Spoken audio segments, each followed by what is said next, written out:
I used to think loyalty was everything. That blood was thicker than water. That family always had your back. But I learned the hard way that sometimes the people who share your last name are the first to underestimate you. My name is Ethan Cole, and this is the story of how I turned my family's biggest failure into my personal victory. A $600,000 profit that no one saw coming. The boardroom smelled of burnt coffee and arrogance. 3 pairs of eyes glared at me from across the table.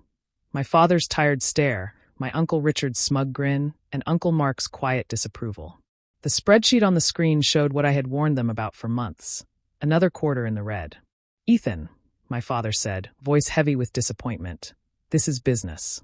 You can't fix it with your university ideas." I remember the heat rising in my face, the humiliation of being spoken to like a child. But inside, a spark caught fire. I told them one thing before I walked out that day. "You'll regret ignoring me. And when you do, I'll make sure you remember exactly how it feels." They laughed. They always did. I was 29 and the youngest member of Cole Industries, a family-owned manufacturing firm that once built half the metal fittings in our state. My grandfather had started it with his bare hands after the war, and my father loved reminding me of that. But those days were gone.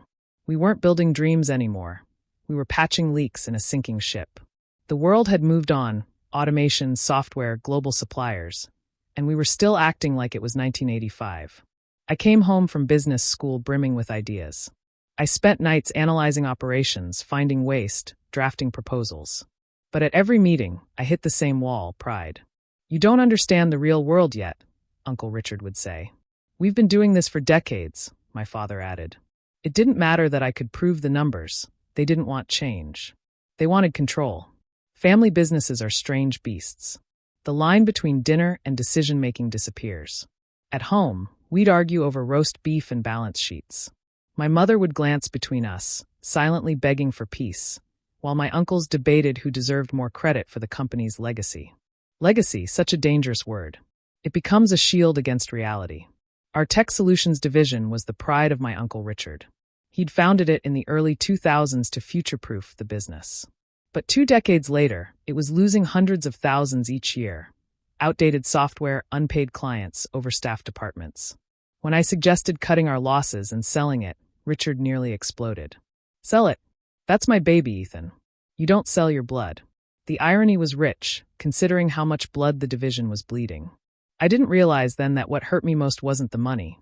It was the way they dismissed me. Every time I presented a new strategy, they'd smile politely, then move on as if I hadn't spoken. They called me theoretical, impatient, book smart, but not battle-tested. And yet, behind their desks, I watched them panic quietly as losses piled up. One day, I overheard them talking after a board meeting. My father said, "Let the kid stay busy. He'll learn when he fails." We all did. That sentence broke something in me. They didn't want me to succeed, they wanted me to fall. So I decided quietly that I would play along until the moment I could turn the tables. While cleaning out digital archives one night, I stumbled upon a folder marked Legacy Assets. Inside were dusty old project files from the tech division's early years, failed prototypes, expired patents, abandoned software. One caught my eye, ALGeopath, a logistics optimization algorithm built for supply chain management. The concept was outdated, but the logic was solid. In the age of e-commerce, something like this, refined and repackaged, could be gold. I ran simulations. I modernized the code. Within a week, I realized that with a bit of adaptation, this could automate warehouse routing for online retailers. That was my turning point. If they wouldn't listen to me, I'd show them what ignoring me would cost. The next few months, I lived a double life. By day, I attended dull meetings where my uncles argued over cost reports. By night, I reached out to venture firms and incubators, pitching the modernized version of ALGeopath. I didn't sell it as a Cole Industries product. I positioned it as an independent tech asset under restructuring. Technically true, since I was the division's acting manager and had the legal right to negotiate assets under operational distress. I still remember the first investor call. The guy on the other end said, "So you're telling me this forgotten software can save logistics companies 15% in transport costs?" "Yes," I said, my voice steady. "And it's available for acquisition." Interest grew faster than I expected. When a small logistics startup offered $600,000 for the entire division's assets, Code, documentation, rights, and naming. I could hardly breathe. It wasn't just validation, it was liberation. Legally, every clause was airtight. The division was registered as a semi-autonomous entity, and I had signing authority. They had given me that power years ago, just to keep me busy. They thought I'd never use it. I did. The sale closed on a Thursday morning. By Friday, the money hit our accounts, and the balance sheets gleamed with black ink for the first time in years. When my father saw it, he smiled. Finally, some progress. But when he learned how I made it happen, the smile vanished. They called an emergency board meeting. Richard slammed the table. You sold my division without authorization. You gave me authorization, I replied calmly, sliding the signed documents toward him. Page 12, Clause 4. Operational control includes asset liquidation during insolvency. The silence that followed was delicious. My father looked like he didn't recognize me. This isn't how we do business, Ethan, he said. No, I replied. This is how you do business. I do it differently. For years, I had wanted his approval. That day, I realized I didn't need it. Within weeks, the story spread through our small city's business circles. Some called me brilliant. Others called me ruthless. My uncles avoided me at family dinners, and my father refused to look me in the eye. But I didn't gloat. I just kept working. I used part of my profit to pay off debts that the company had ignored.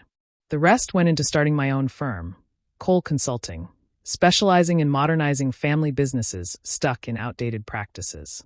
Ironically, my first clients were two former suppliers of Cole Industries who'd also been burned by arrogance and ego. They paid well, very well. The weeks after the sale were a blur. The company was stable for the first time in years, but peace never felt so tense. At every board meeting, silence hung thick between us, the kind that comes not from calm, but from restrained fury. I had saved the company, but they didn't see it that way. To them, I was the traitor who humiliated the family.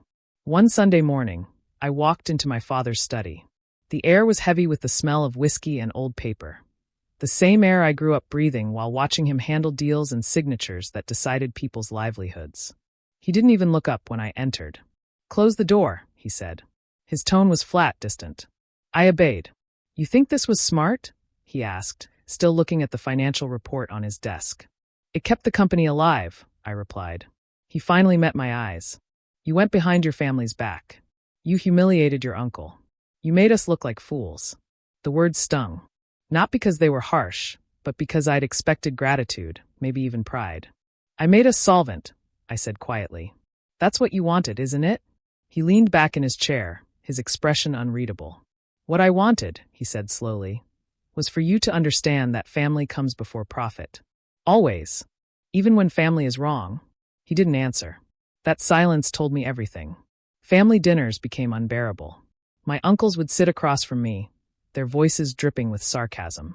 Oh, look, it's the prodigy, Richard would sneer. Come to sell the table too, Ethan? Everyone laughed, except my mother. She sat there, holding her fork, pretending the sound didn't break her heart. One night, after another miserable dinner, she found me in the driveway as I was about to leave. Ethan, she said softly, they're hurt. They don't understand what you did for them. I looked at her, trying to smile. I didn't do it for them, Mom. I did it because no one else would. Her eyes filled with tears. You sound just like your grandfather. That stopped me cold. My grandfather, the founder, was the one man who dared to challenge tradition in his time. And he too had been mocked before he proved them all wrong. Maybe history really does repeat itself. With the $600,000 profit, I did more than just start a consulting firm. I built something meaningful. I spent months traveling, meeting small business owners who'd inherited companies drowning in ego and outdated habits. Every story felt like a reflection of mine. Sons dismissed by fathers. Daughters ignored by brothers. Nephews told to wait their turn. I realized this wasn't just my story. It was our story, the story of a new generation stuck cleaning up the mess of the old one. So I built my firm around one philosophy: progress over pride. And clients loved it. Within a year, I had more projects than I could handle, and word spread that the guy who outsmarted his own family could save your business too. Then one night my phone buzzed. It was my father. I hesitated before answering. Ethan, he said, voice lower than usual, we need to talk. He invited me to his office the next morning. When I walked in, Richard and Mark were already there. The atmosphere was strangely calm. No yelling, no tension. Richard spoke first.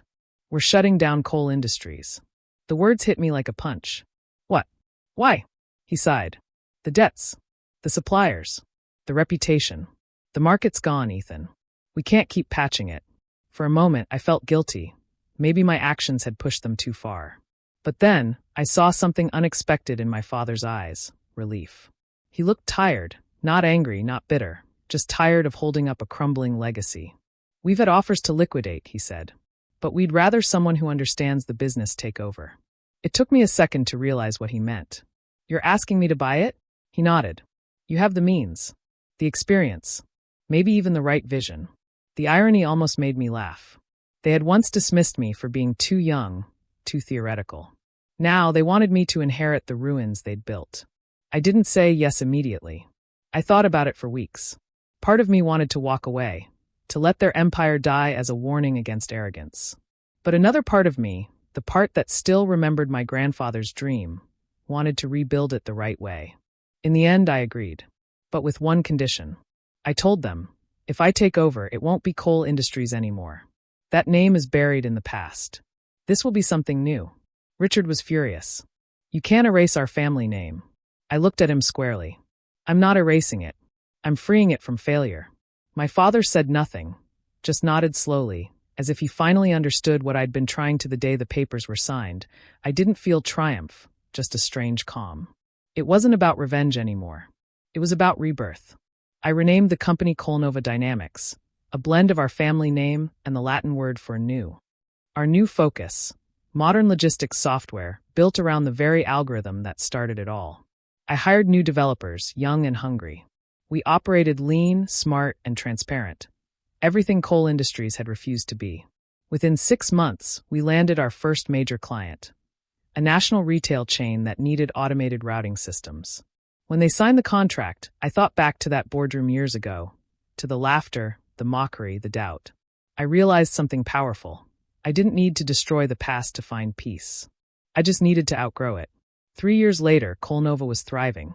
We'd expanded into multiple markets, employed over 100 people, and become one of the fastest-growing logistics solution firms in the region. One day, my father visited unannounced. He looked older, not just in years, but in spirit. "I've been watching your interviews," he said. "You're doing well." "Thanks," I said. "It's different now. The world's changed." He nodded, staring out the window. "Your grandfather would have been proud." That hit deeper than I expected. "I didn't mean to hurt anyone," I admitted quietly. "I just couldn't keep watching everything fall apart." He turned to me with a faint smile. "Sometimes saving something means breaking it first." That was the closest thing to an apology I'd ever get. And honestly, it was enough. Looking back now, I understand why it had to happen that way. Families like mine, built on pride and legacy, are trapped by their own success stories. They forget that survival isn't about holding on. It's about knowing when to let go. When I sold that division, I didn't just sell code or assets. I sold a mindset that had chained us for years. And for $600,000, I bought my freedom. But the real profit wasn't the money. It was the peace that came from proving that belief and logic can coexist with emotion. That sometimes love for your family means forcing them to evolve. It's strange how quiet success feels. People think triumph comes with cheers and champagne, but for me, it came with silence, the kind that settles in after years of noise, doubt, and fights. A year after Coalnova became profitable, my mother invited the whole family to dinner again. It was the first time in years that everyone agreed to be in the same room. The dining table looked just like it had the day I'd stormed out. The same walnut finish, the same crystal glasses, even the same tension humming in the air. But something had changed. Richard arrived first. He looked thinner, grayer. His booming laugh was gone. "Ethan," he said, his voice hesitant. "I heard about the award. Businessman of the Year, huh?" I smiled lightly. "Yeah, unexpected." He nodded, eyes down. "You did good. Better than we ever did." For the first time, I didn't feel the urge to gloat. His humility spoke louder than any apology could. Then my father walked in, slower now, leaning on his cane. He looked at me, really looked, and I saw pride, not resentment. He patted my shoulder and whispered, "It's good to have you home." Those words melted years of bitterness in an instant. Dinner that night wasn't perfect, but it was peaceful. No shouting, no sarcasm, just quiet conversation and laughter that felt fragile but real. At one point, my father raised his glass. "To new beginnings," he said. I met his eyes and added softly, "and to lessons learned." My mother smiled through tears. Your grandfather would be smiling right now. The thought of him, the man who'd started all this, filled the room like a ghost finally at peace. After dinner, I stood in the old office upstairs, the same place where my uncles had once ridiculed me. The mahogany desk was empty now, papers gone, dust settling where pride once sat. I placed my hand on its surface and thought about everything it had taken to get here. The betrayal, the humiliation, the anger, they'd all shaped me, but they didn't define me. Success, I realized, isn't about proving others wrong. It's about proving yourself right when no one else believes in you. That's the real revenge, not destruction, but transformation. Kolnova grew faster than anyone expected.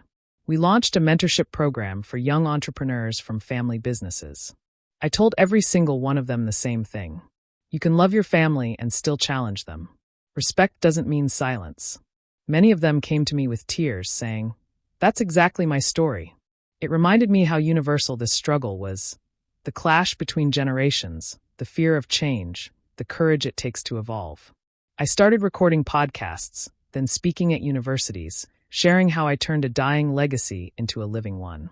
But no matter how many stages I stood on, one memory stayed vivid. That boardroom where I'd once been dismissed. Every time I saw a young person silenced by an elder who thought they knew better, I saw myself again, angry, ignored, and ready to prove them wrong. A few years later, I found myself back at my father's bedside. His health had declined quietly, like a business that forgets to adapt. He looked frail but peaceful. "You did good, son," he whispered. "You carried us forward." I took his hand. "I just tried to make it work." He smiled weakly. "You did more than that. You saved our name, even if you had to change it." He closed his eyes with that faint smile still on his face, and for the first time in my life, I felt both grief and pride in perfect balance. When the will was read, there wasn't much left. A few assets, the house, and one sealed envelope addressed to me. Inside was a single page of my grandfather's handwriting, dated decades before I was born.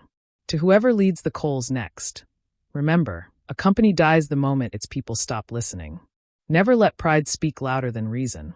I stared at that note for a long time. It was as if he'd written it for me, a message sent through time, waiting for the one descendant stubborn enough to listen. Years later, Kolnova became one of the top logistics software providers in the country. Our story was covered in magazines, business case studies, even documentaries. People loved the family revenge turned redemption narrative. But for me, it was never about revenge anymore. It was about the evolution of love. How sometimes love forces you to burn down the house so you can rebuild it stronger. Every time I tell this story, I end with the same thought. Forgive them, but never forget what they taught you through their mistakes. Because every betrayal carries a lesson. Every rejection hides a redirection. And every loss, if you're patient enough, can become your greatest profit. One evening, after a long day of meetings, I visited the old coal industries building. It was being renovated into Kolnova's new headquarters. The construction workers had torn down the faded Coal Industries sign and left it leaning against a wall. I picked it up, brushed off the dust, and smiled.